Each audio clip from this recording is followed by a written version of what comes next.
Okay. Thank you very much and welcome everybody. We're glad that you could be with us this evening. Our presenter tonight is Jack Wellerstein, and if there's something you want to grow, Jack Wellerstein's the one to know. Jack launched his lifelong passion for gardening as a young boy and on his family farm. And eventually life took him to the city, but even there, he indulged his love of gardening. He was always growing something in a container on the back porch. Eventually, and happily for all of us, he made his way back to Yardley, where he has a huge garden, and he is a very successful gardener, and he's very generously offered to give us all much needed advice tonight. Jack, it's all yours. Hey, thank you, Helene. I'm sure everybody has a different level of expertise. Maybe even someone's better than I am at it, but I've been at it since I was a child, so I've got a lot of years behind me and a lot of different experiences. Some successful and some not so successful. So I'm going to just start with rudimentary information. If you're going to start a garden, you need to think about many things. To begin with, you need to think about soil, sun, and water, the three elements that every garden has to have. In terms of soil, well, I guess we'll start there first. You might want to make your own soil mixture. If you have very good soil in your garden, that's great. But if you don't, you might want to amend it or create your own pocket of very fertile soil. One of the things it should have is compost or cow manure. You might want to mix in some good topsoil and some peat moss and some sand. Those items pretty much create a very productive environment to grow anything, vegetables, herbs, whatever it is that you want to grow. The next thing is the sun. If you were going to grow anything, you need to have good sunlight. If you're starting a garden for the first time and you're looking around your yard, try to assess where you have at least 6 hours of sunlight. Without that, your garden will not be that successful. And the next thing is water. If it rains regularly, great. If it doesn't, you're going to have to water the garden. So you have to determine, are the plants starting to wilt? Are you starting to see some limpness in the leaves? Does the soil, you know if it hasn't rained in a day or two, so that maybe it's time to add a little bit of water to the garden.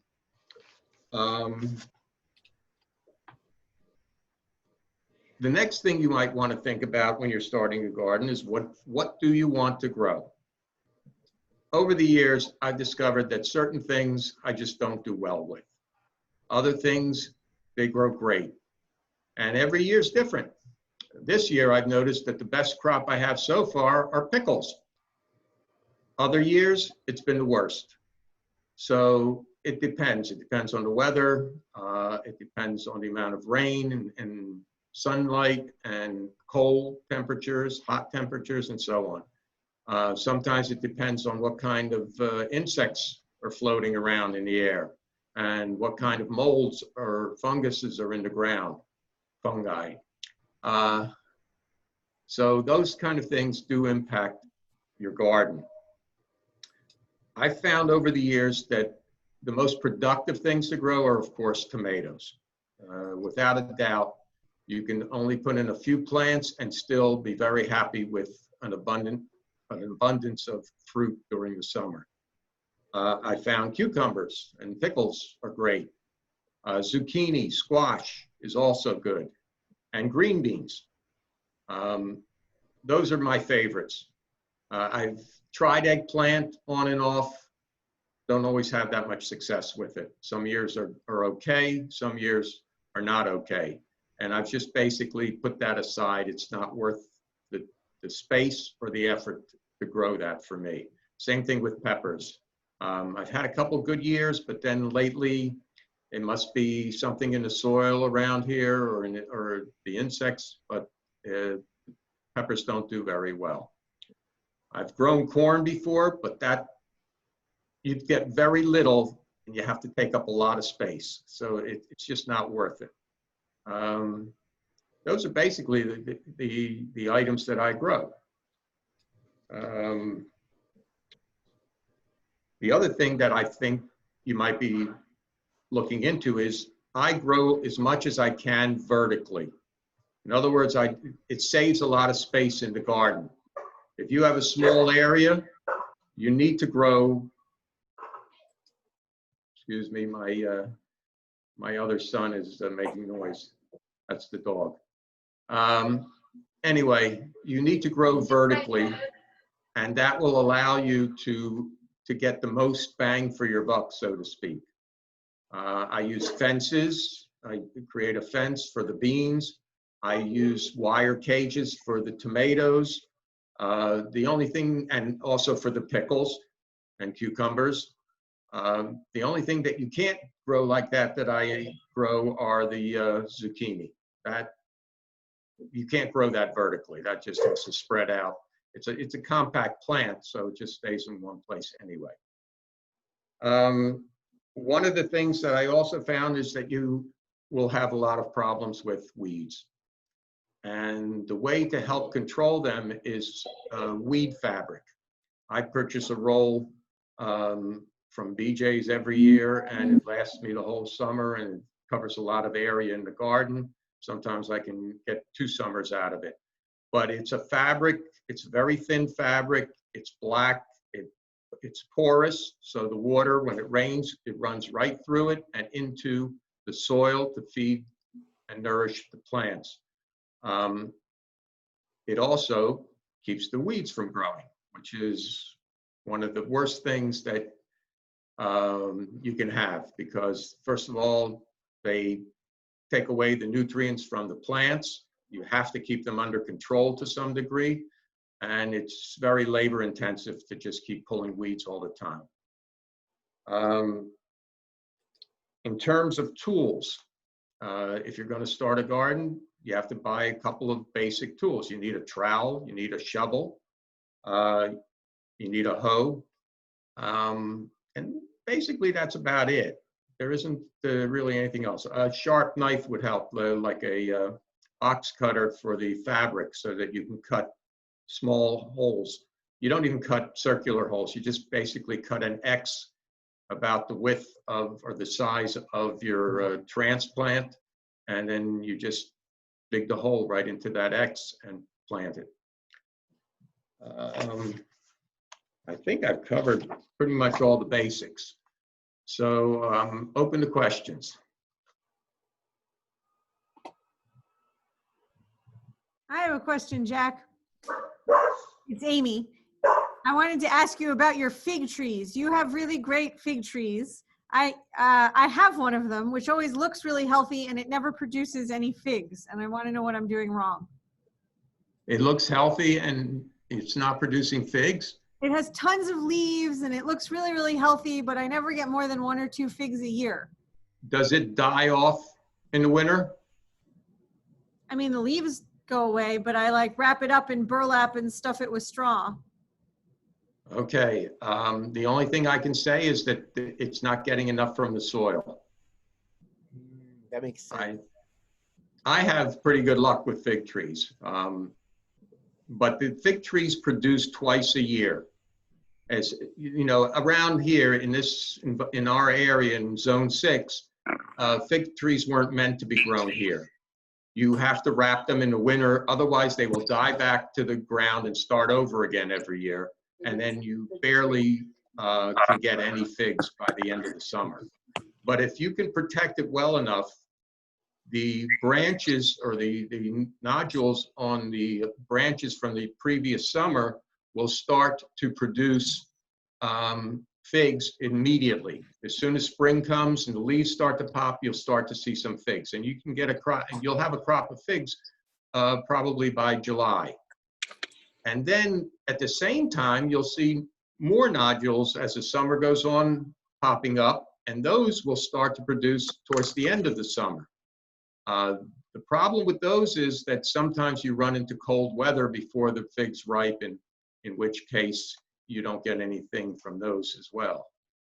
But why it's only producing a few figs, I really can't tell you. Thank you. I have a question. Yes. This is Jill Cohen. Could you talk a little bit about like building a raised bed? Sure. When I lived in the city, when I first was able to have my own house, I had a row house, and all I had was a concrete driveway in the back. And what I did was I actually built boxes. And they had to be, I made them at least 14 inches high to give enough room for the roots to grow.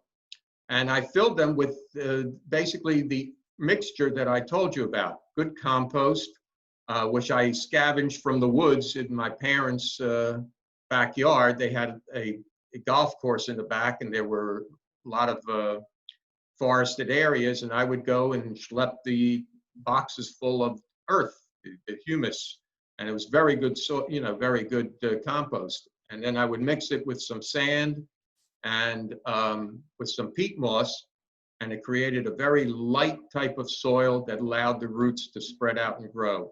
And then I would plant, and I planted vertically. I would put cages in for the tomatoes and the cucumbers. And I don't think I grew squash. In fact, I couldn't have grown squash back then because there just wasn't enough room. But I was able to grow tomatoes and cucumbers very successfully. So basically, you need to build a box. Don't make it too big. You want to be able to control reaching in, because if you make a large box, then you have to climb on top of the soil, and you don't want to do that. So I would guess a box that's about 3 feet or 4 feet wide and about 8 feet long is pretty good. That's a pretty good size, and you can get a lot out of it. I'm going to mention something that I was going to talk about at the end. When I was living in a city also, there on PBS, they had a gardening show every weekend, Saturday and Sunday.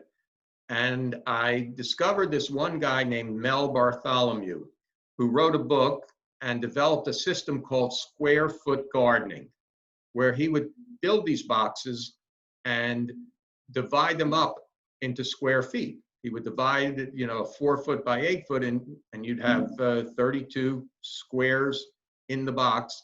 And in each square, he planted things. If he planted a tomato, 1 tomato in a square. If he planted radishes or carrots, it would be maybe a half a dozen or a dozen in that square. He had it all figured out, what would fit and how it would grow in that square. So if you really want to see how to build boxes, just go to YouTube. They'll show you all.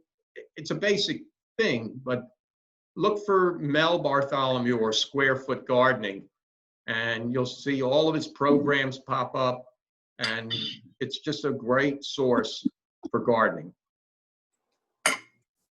So I have a question about container gardening. I don't know, can you guys hear me? No. Yeah? Yeah. So this is my basic attempt, putting a little fence around some containers, and I don't even have any soil down there, just using the soil in the pots. So I'm assuming, I don't even know what I'm doing, of course, but I thought I'd give this a try. Mom, Any thoughts? That looks pretty good. What question do you have about? Do I need to put any soil? Can I just use the soil in the pots? Or That's going to be fine. All bird eating. Your plants look very healthy. So I Looks don't like need any- tomatoes, right? tomato, cucumber, but I don't need anything down there, and I'm going to be putting, in the kitchen I have a bunch of herbs I'm going to just be putting there, and that's it. That's it. That's fine. If you're going to leave them outside, I don't know if you have animals around, but if you do, you might want to fence off the whole that's- area. That's Like this. that. I'm gonna have a gate right here. There's a Yeah, gate here. because in my garden, I actually have what they call rabbit fencing, which is about 28 inches high. And it's a special fencing you can buy to keep, small animals out of the garden. It's not going to keep squirrels out, and it's not going to keep the deer out if you have a deer problem. But if you have a rabbit problem, that does help for that reason. So this looks like it's about 40 inches tall. That's that- plenty tall for rabbits, and it won't. deer. If you have deer, first of all, it's close to the house. I don't think the deer will jump over that. They have nowhere to jump to. So you're probably safe from deer. But do squirrels eat these things? Squirrels, yeah, sometimes they just go and they nibble on fruit and destroy it. So should I cover it up? You really can't unless you put wire across the top as well. Yeah, I have some wire in the garage. Okay. Thanks. Welcome. The noodles from yesterday. I have a question. I bought a plant with small tomatoes that I'm going to have one of my kids bring over to show you what it looks like. The tomato plant. And I'm wondering if it needs to be repotted. The one on the bench between the two purple. It's sitting in another pot, but it's not repotted. What kind of tomato plant is it? It makes little miniature tomatoes. Oh, if it's making the small tomatoes, then you should be fine. See, it doesn't. So what happened was I was going to repot it, and it's all it is sitting in the big pot, but it's actually not repotted at the moment. You probably don't have, if it's a miniature variety, you probably don't have to, unless it's going to be a trailing plant, a vining one, which will grow very tall, in which case you might want to put it in a deeper pot. And I'm noticing at first I got a lot of little tomatoes, but the problem now is, well, it's harder for me to pay attention to it at the moment. But the problem now is that I don't think there are as many of those little yellow flowers that originally were turning into a lot of tomatoes. Right. I did put some fertilizer in, and I have been trying to keep up with the water, but do you have any other suggestions? No, that's about all you can do, but the water is going to be crucial. When you're dealing with a pot outside in the summer, just missing one day where the plant starts to show, overheating because there's no water, that could destroy the plant. So you've got to make sure that you're watering enough. All right, maybe I may not have done that, so I will be more on top of that. Thank you. So You're welcome. I actually have a related question about tomato plants, which is I worry that I've been overwatering the tomato plant. Are they in pots? Yes. Ah, okay. I guess you could overwater, but if you have proper drainage, that shouldn't happen. Yeah. Because If they've been kind of like wilt. Like there's one tomato plant that's doing very nicely, and then there's another one that, for some reasons, I water exactly the same amount, has been kind of yellowing at the lower leaves and wilting a little bit. It's been yielding a lot of tomatoes, but it hasn't been turning red, and it's been kind of, I'm not exactly sure what's going wrong, because we water it every day, and I was also noticing the same thing happening with my basil, that they started to get the same kind of leaves, and I've been watering that a lot. So then I kind of backed off on the basil and hadn't been watering it as much. And it started flowering at the top, which I know is not so great with basil. Okay, when it flowers at the top, it's on its way out. Oh. It's starting to seed, and what'll happen is the plant will die of old age, basically. Mm. What you can do though is you can top it off. You can cut off, leave a couple layers of leaves and just cut off the top, and it should start to produce more leaves and have a longer life. So including the flowering section. Oh, definitely cut off the flowering So section. just cutting off the whole thing. And so we can use those leaves and harvest them. Oh yeah. But if you don't cut it off, the plant will die. Got it. So maybe yeah. Hi, I have a question. This is Sue Herman. I have a lot of deer and rabbits, and I was wondering what kind of flowers you would suggest planting. Offhand, I don't know what kinds there are. I know that when I go, when I've seen in the garden stores, is a lot of the tags on the flowers will tell you if they're deer repellent or not. Deer resistant. Okay. I know hosta, forget it. Hosta, they love hostas, and they will just destroy them. But I actually buy deer repellent powder and sprinkle it around, and you have to start early because the deer will start eating it as soon as they see green stuff coming out of the ground. You start early, and usually you just sprinkle it every month or so, and it keeps the deer from eating it. But how about the rabbits? I have a lot of rabbits. It's supposed to repel rabbits as well. Oh, okay. So what kind of, what brand or where would I get that? Well, there's different brands in Home Depot or in Walmart or, basically in any garden store. The stuff that I use is something that's called deer scram, but you have to buy it by the bucket, and it's expensive. It lasts a long time, but you don't want to get involved in the whole bucket of stuff. Right, so you can buy small packages that will last you, if you have a small garden, it'll last you this whole, the summer. Okay. It's not a big investment. Jack? Rabbits do not like marigolds. So True, if you grow marigolds, they will stay away. That's right. That's one of the ones I remember, yeah. Thank you, Michael. Jack, it's Judy Nussbaum. Just a quick question about your incredible tomatoes, which we all love. So do you start from seeds or do you start from seedling plants? No, I start from seeds. I go through the catalogs during the winter, and I was just going to ask which catalog. there's one called Totally Tomatoes that has just about every tomato variety you can imagine. And they divide it up into categories. I prefer heirlooms. That's why they taste so good, because they're old time tomatoes where the seeds have been passed down and, collected.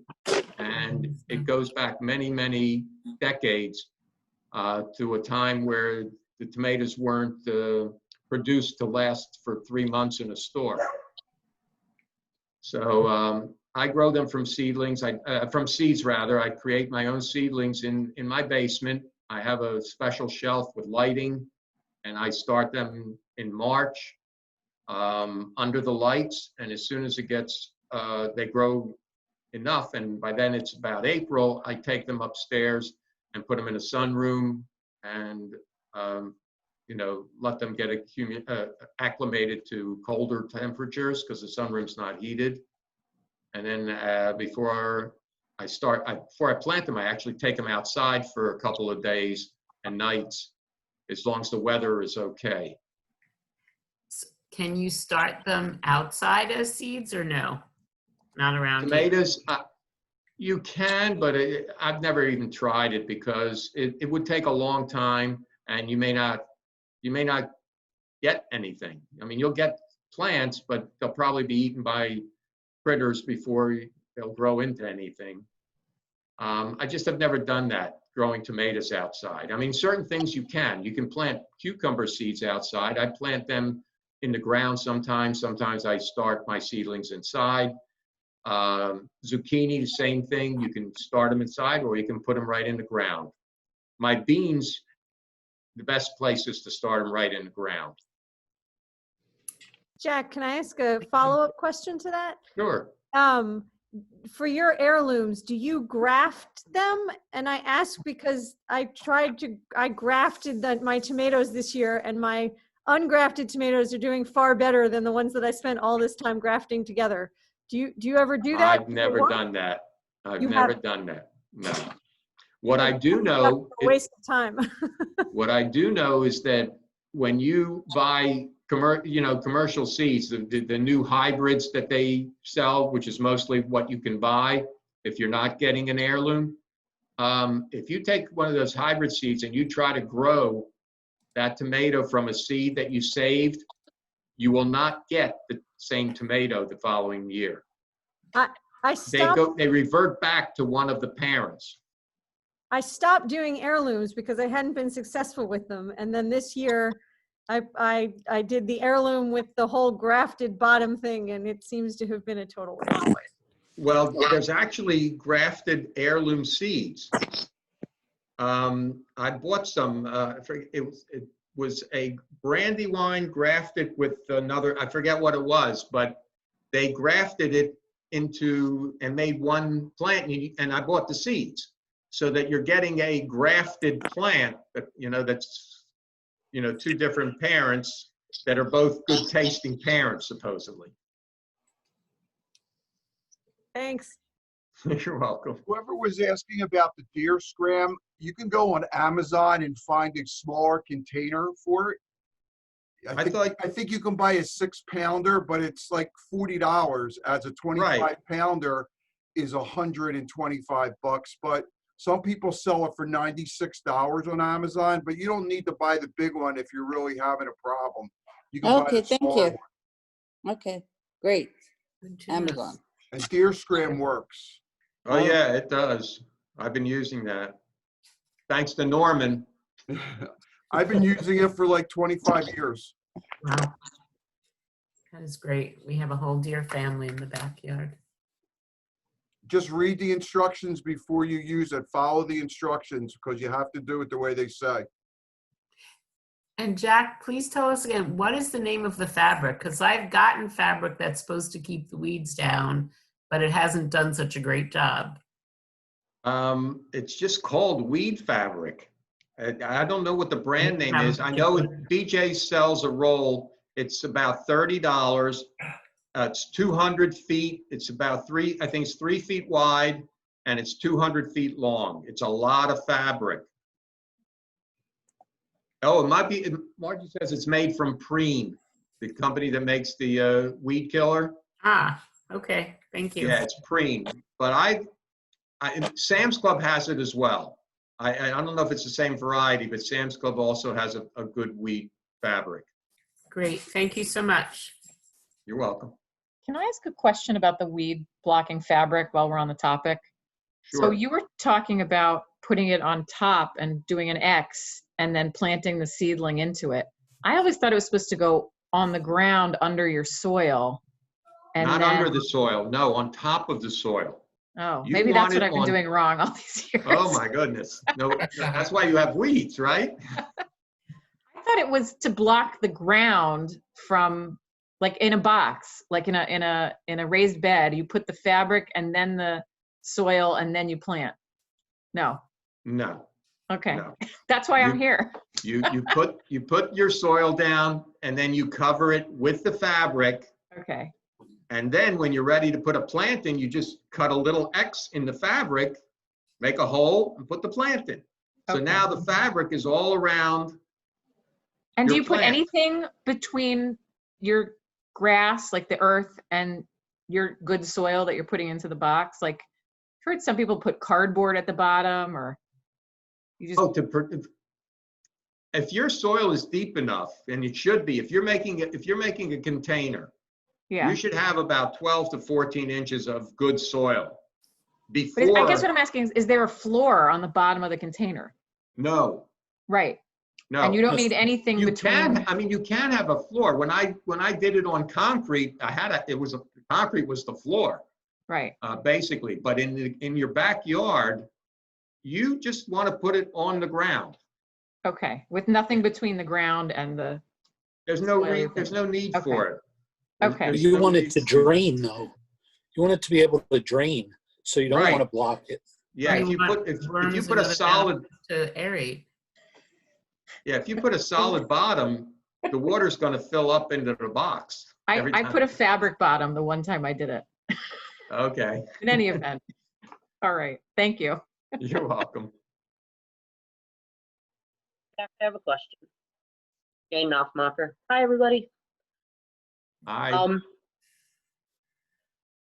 Creating your own container as opposed to buying a seedling or plant in a pot.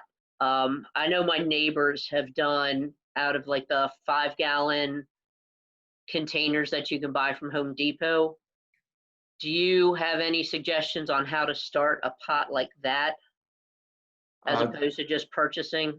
How to do the drainage or anything like that? Yeah, you have to have drainage. If you don't have drainage and it rains, that pot's going to just fill up with water. So you just punch some holes in the bottom. Okay. If you want to, you can actually punch holes on the sides around the bottom, maybe an inch from the bottom. Either way will work. And Okay. as long as that excess water has a place to go, so that it doesn't sit and drown the roots. What about putting rocks in the bottom for that to catch it? I do that. That helps the drainage, but you still have to have holes for the water to go away. Okay. But that actually improves the drainage so that you only have to water a little bit and it'll go through, and then when it starts to come out the bottom, then you know that you've watered enough. Okay. Thank you very much. You're welcome.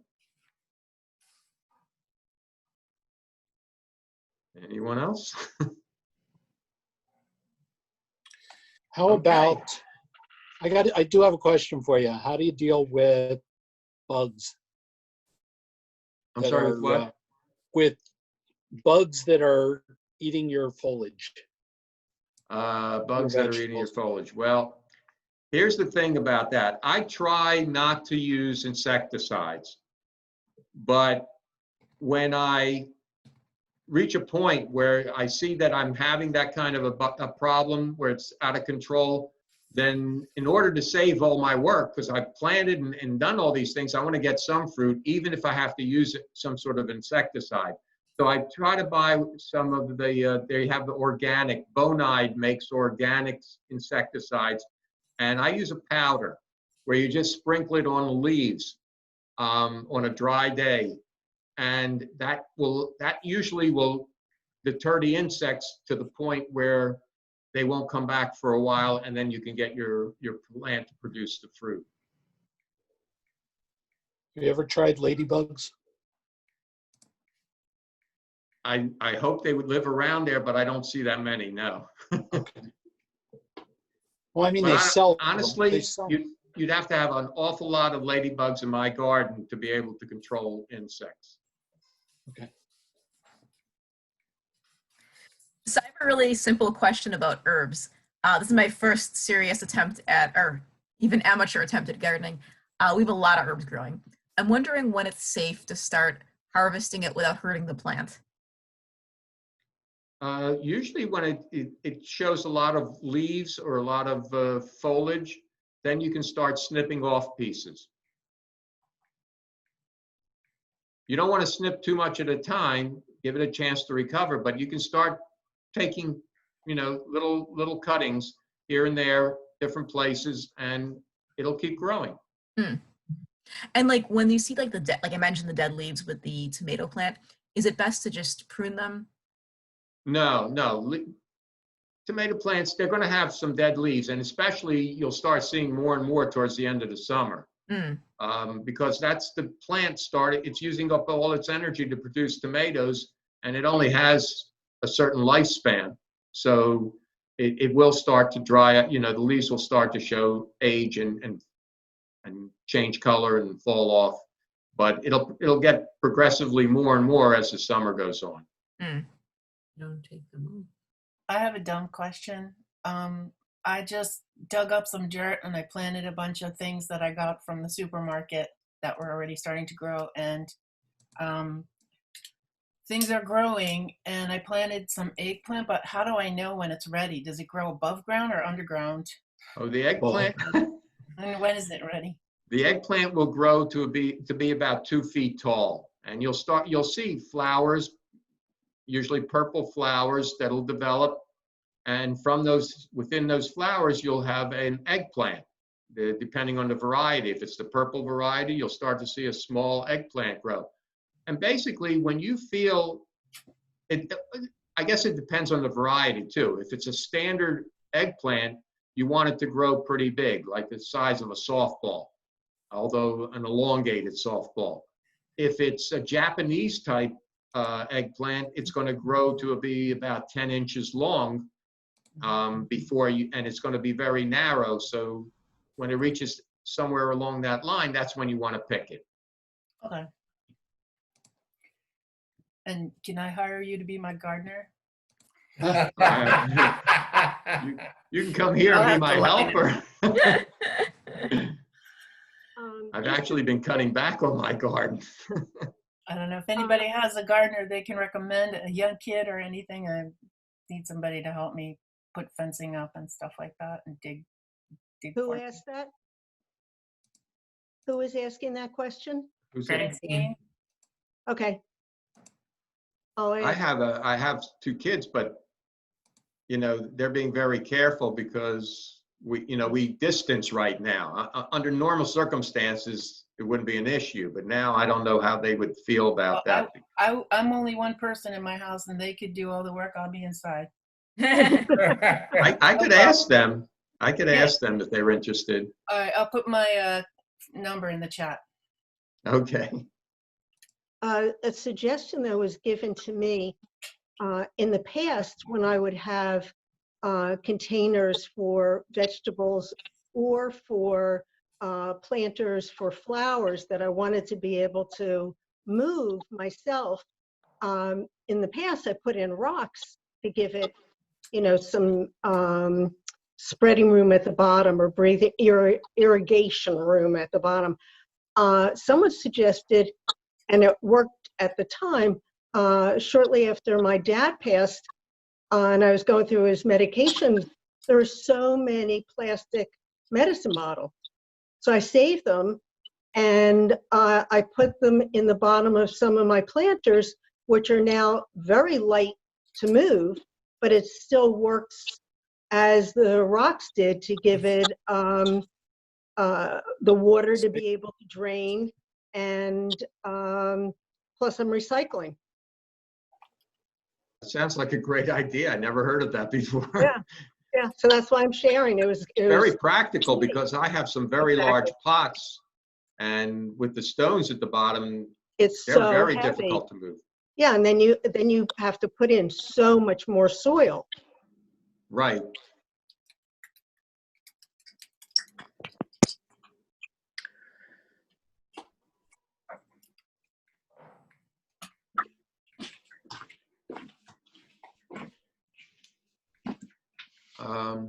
Jackie, you don't have by any chance to have a phone? You could take us outside and show us your garden. I'm sorry, I didn't hear that. Is there any chance you could, do you have a phone handy to show us your garden? It's dark out here now. I don't think you'll see very much. It's not too dark here, but that's okay. Here, well, where my garden is, my neighbor has very tall trees, and even though I get enough sun during the day, in the evening it's already shaded completely. Okay, so the next time we'll have you do it, we'll have you give us the tour at the beginning. Okay, you can do a drive-by if you want. You know where I live. Do you have a watering schedule? A watering schedule that you use? I don't have a watering schedule. I go by the weather. If it's rained, for example, this last week, I actually had to water my plants twice in the garden. I had to pull the hose out all the way to the garden, set up a sprinkler and move it from area to area. And I had to do that twice because we didn't have a whole lot of rain. In fact, there were a couple of days where we didn't have any rain. Now, yesterday and today, I'm not worried about it. I think they said it's going to rain again Friday. So until Friday, I should be okay. If I start to see that the plants are wilting, you'll see it first in plants like cucumbers and zucchini. Those leaves will show the first. Tomatoes are pretty tough. You may not notice any kind of wilting in them for a long time. But as soon as you see something like that, then it's time to water. That's all there is to it. I have a question about cucumbers. You Okay. mentioned vertical growing. So yes, if I take this here and it has like tendrils, if I start putting it on the fence, I Absolutely. assume it'll just start growing up, Yes. and that was And you, helpful. and you I can wouldn't have help thought it. that. When it grows a vine, when it grows a lengthy vine, just wind it in between the openings of the fence. Okay. That's what I do. I use fencing like that for my beans. I only buy pole beans so that they go straight up. That way they don't take up a lot of space at all. And I do the same thing with the cucumbers. I actually put my wire in a circular form so that it's like a cage, like a vertical tower, but it's a circle. And I put a couple of plants in the middle, and then they grow up, and this tower keeps them all, attached. So I could just do what I just did. Yes. Now, I don't know if you can see that or not. Here, my finger's covering. I could just start putting that thing. That's kind of perfect. up this way, and then Absolutely. Just be next one careful because too. they're delicate, and while you're trying to wind them through, I've done stuff like that too, and you end up breaking off the plant. I finally invested in drip irrigation, and several of my neighbors have used the same person. So if anybody wants the name of a really honorable and reputable guy, I'll share.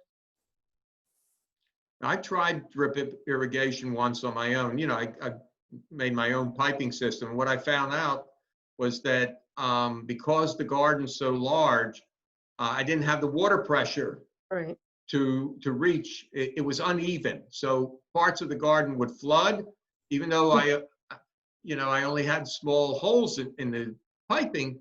It still flooded, and other parts barely got any water. So I just gave up on that. That's why Paul is good. And he makes sure even if you have flower pots or whatever, he has small tubing, hosing with a device that goes into it. First time I saw drip irrigation was in Israel in the early 80s. So in my other homes, wherever I lived, we would put a sprinkler out or we would go out with the hose. Here, because I was traveling so much and really not living here in Langhorne, it was my address, but I wasn't living here. I finally did the drip irrigation so that everything didn't die. And so it was well worth it.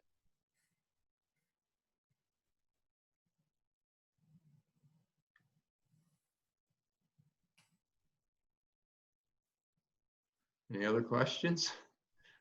I don't know if you've been watching the questions people typed in. No, I haven't had a chance.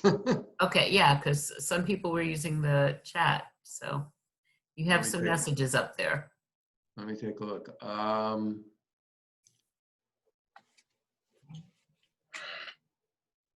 We've covered most of those, but there's one from Judy. Are you a fan of Michael McGrath's You Bet Your Garden? I'm sorry, I didn't hear that. Are you a fan of Michael McGrath's You Bet Your Garden? No. I don't know. I don't know who it is.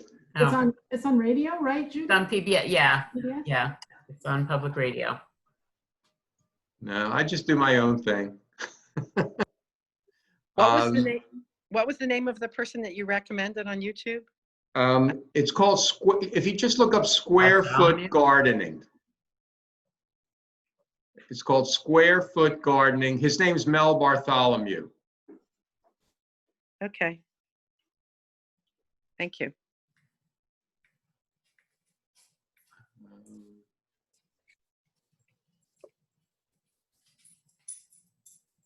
I'm trying to see. I really think the easiest way to do this is just get friendly with Jack, go to his house once a week, and he'll let you pick. And sometimes Margie will give you stuff too, but she doesn't clean it. You have to clean it yourself. Thanks, Norm. I want to come for a taste test. I'm sorry, what? I want to come for a taste, or a taste test Well, on the tomatoes. Every summer for the last, I don't know how many, 20 years, I've been bringing tomatoes during the summer to Morning Minion when because I would go Mondays and Thursdays was my day to go. And as soon as the tomatoes came in, I would bring them to the Minion and people would just take what they wanted. We miss you, Jack, and we miss your tomatoes. I know. I don't know how I'm going to get them to everybody that wants them. Without, because we were put them on the curb. We'll have to come and pick them up. Well, that's what Margie just said, that we'll have to put them out on the curb here and you'll come by and pick them up. I think you should do another session on raising chickens. I'm done with that. I'm down to one chicken. She hasn't laid an egg in 3 years. I'm just waiting for her to die. Oh no. Oh. What's her She's name? overdue. She's really overdue. She should have died 3 years ago. I don't know why she's still alive. Because you're so good to her. You're right. I am good to her. She eats better than I do. She knows what you're going to do to her when she does die. Probably put I it bury her in the the backyard. Jack, What do you think makes the garden grow so well? Oh, jeez. What did you do with the house? Or the apartment, or where we had out in the backyard for the chickens? Oh, you mean my 2-bedroom condominium chicken coop? It's still there. I mean, it's starting to show some age.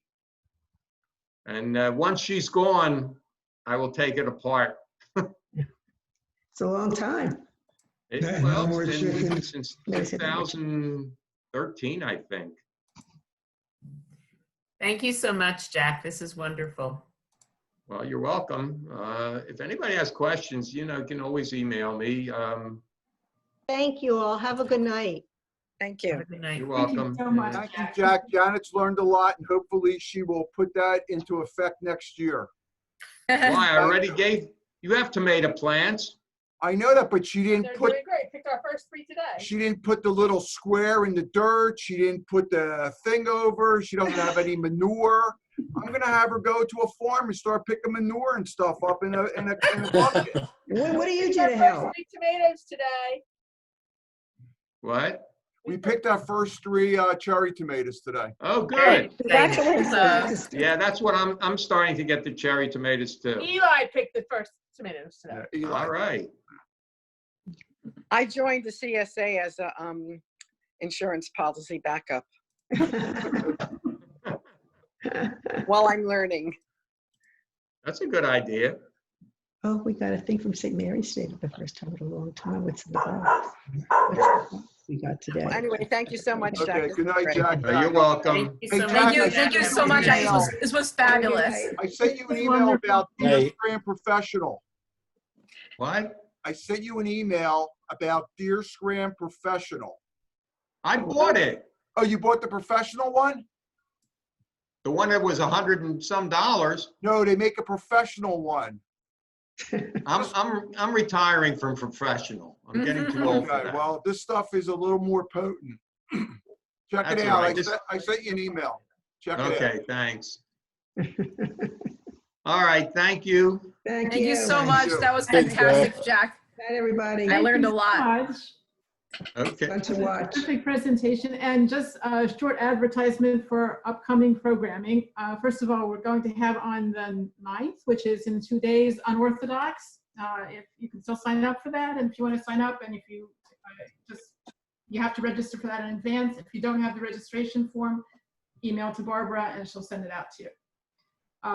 Next week on the 16th, we have a first book club. The book is Red at the Bone. And again, if you're interested, there'll be an email coming out with a Zoom link for that. It'll be a different Zoom link for the book club.